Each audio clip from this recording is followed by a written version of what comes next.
स्वामी समर्थ सर्वांना। स्वामी भक्त हो, 17 जुलै 2024 ला आषाढी एकादशी आहे।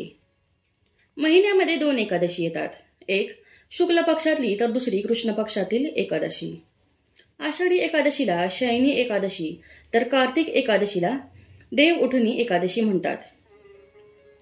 आषाढी एकादशीच्या दिवशी शेषशायी भगवान श्री विष्णू झोपी जातात। ते कार्तिक एकादशीपर्यंत झोपलेलेच असतात अशी समजूत आहे। म्हणूनच चातुर्मासाचा आरंभ होतो।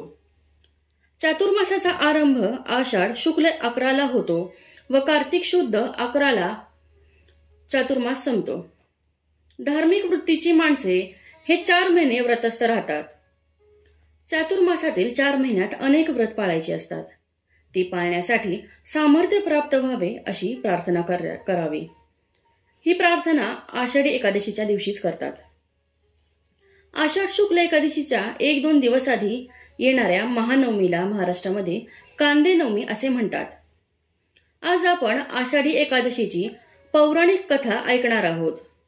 त्याआधी माझा चॅनल जर का सबस्क्राइब नसेल केला तर माझा चॅनल नक्की सबस्क्राइब करा।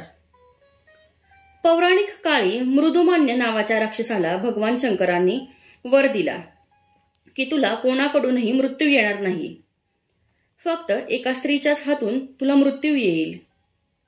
त्यामुळे उन्मत्त होऊन मृदुमान्य राक्षस देवांवर स्वारी करतो व त्यांचा पराभव करतो। सर्व देव पराभूत होऊन एका गुहेत लपतात। त्याचवेळी एकादशी देवीचा जन्म होतो व ती मृदुमान्य राक्षसाचा नाश करून देवांची मुक्तता करते। त्यावेळी पाऊस पडत असल्यामुळे सर्व देवांचे स्नान होते व गुहेत असल्यामुळे उपासही घडतो। त्या दिवसापासून एकादशीचे व्रत उपवास म्हणून करण्याचा प्रघात पडला।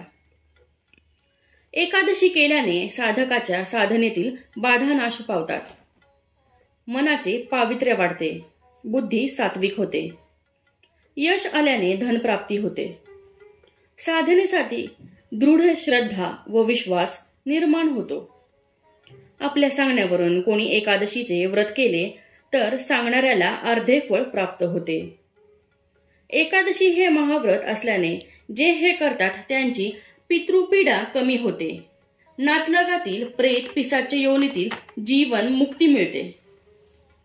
एकादशीला हरिवासार म्हटले आहे। हरिवासार म्हणजे श्रीहरींचा दिवस। आजचा दिवस श्रीहरींसाठी आहे, त्यामुळे खाणे पिणे बंद, केवळ हरींचेच भजन, हरींचे स्मरण, हरींचाच नामाचा जप।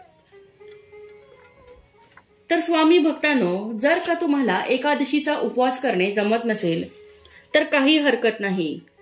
ही एकादशीची कथा मनोभावे ऐकावी, ज्यामुळे तुम्हाला व्रत केल्याचं पूर्ण फळ प्राप्त होईल आणि मन प्रसन्न होईल। आजसाठी एवढेच। माहिती आवडली असेल, व्हिडिओ आवडला असेल तर कृपया चॅनल सबस्क्राइब करा आणि एक लाईक नक्कीच करा। श्री स्वामी समर्थ। धन्यवाद।